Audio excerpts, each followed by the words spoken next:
Guys, welcome back to my channel. Last video में हमने employ table का schema create किया था और उसमें हमने कुछ 9 एट्रीब्यूट्स डिक्लेयर किए थे उनके विथ फिर हमने उसका स्कीमा पूरा देखने के लिए डिस्क्राइब कमांड का यूज़ किया था और हमें एक पूरी टेबल मिलती है जिसमें हमारे सारे एट्रीब्यूट्स और उनके सारे कॉन्स्टेंट्स दी, मतलब उनके सारे फील्ड्स दी गई हैं कि एम्प्लॉय इन टाइप का डेटा है, नेम एक क्या टाइप का डेटा है जो कैरेक्टर वैल्यू को स्टोर करेगा, वहीं एक स्ट्रीट है जो एक वेरकर टाइप का डेटा है जो कि वेरिएबल प्लस कैरेक्टर वैल्यू को स्टोर कर सकता है साथ में। हम इसमें सीखेंगे कि हम किसी भी वैल्यू को प्राइमरी कैसे डिक्लेयर करेंगे। किसी भी एट्रीब्यूट का हम प्राइमरी की डिक्लेयर करना है तो वो हम कैसे करेंगे। ओके, सो प्राइमरी के डिक्लेयर करने के दो तरीके होते हैं। सबसे पहले आप जब टेबल को क्रिएट करते हो उसके तब भी आप प्राइमरी की डिक्लेयर कर सकते हो। नहीं तो अगर आप भूल जाते हो या फिर आपको नहीं पता है आपको बाद में डिक्लेयर करना तो फिर ऑल्टर कमांड का यूज़ करते हो।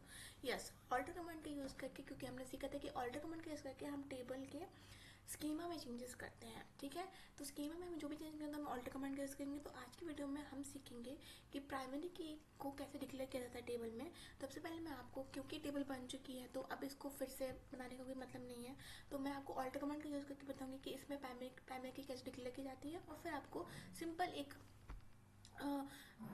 क्वारी लिख कर दूंगी या फिर एक सोल्यूशन लिख कर दूंगी जिसमें eight the time of creation primary की कैसे डिक्लेयर की जाती है वो बताएंगे, बट उसको एग्जीक्यूट नहीं करूंगी, वो आपको खुद करना है।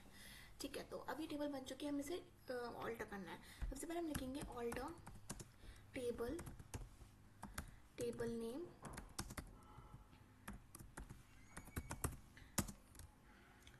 Okay, table name add primary की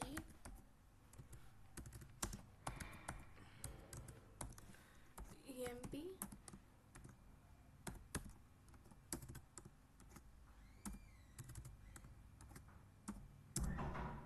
ओके।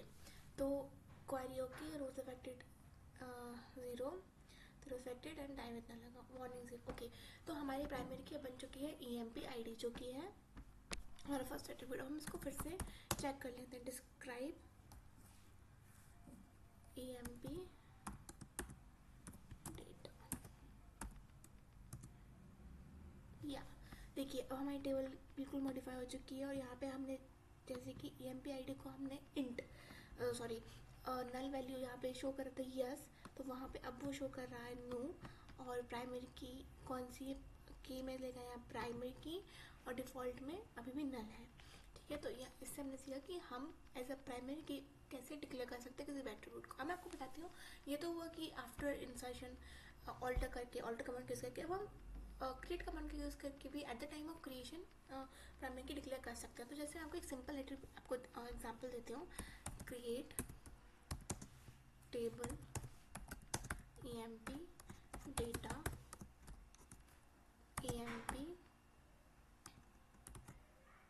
id int प्राइमरी की। इससे आप टेबल क्रिएट हो सकती है और उसके बाद वो प्राइमरी की बन जाएगी। आफ्टर दैट आप बाकी एट्रीब्यूट्स जैसे कि स्ट्रीट कुछ भी यहाँ पे लिख सकते हो उसका, फिर आप अपना एग्जीक्यूशन कर सकते हैं। ठीक है, तो ये आपको कमांड खुद चलाना सीखना है। बाकी मैंने आपको ऑल्टर कमांड कैसे करके प्राइमरी की डिक्लेयर करना बता दिया है। अब हम नेक्स्ट वीडियो में सीखेंगे कि डिफ़ॉल्ट वैल्यूज़ को कैसे डिक्लेयर किया जा सकता है या डिफ़ॉल्ट वैल्यूज़ को कैसे बाद में आप इनिशियलाइज कर सकते हैं।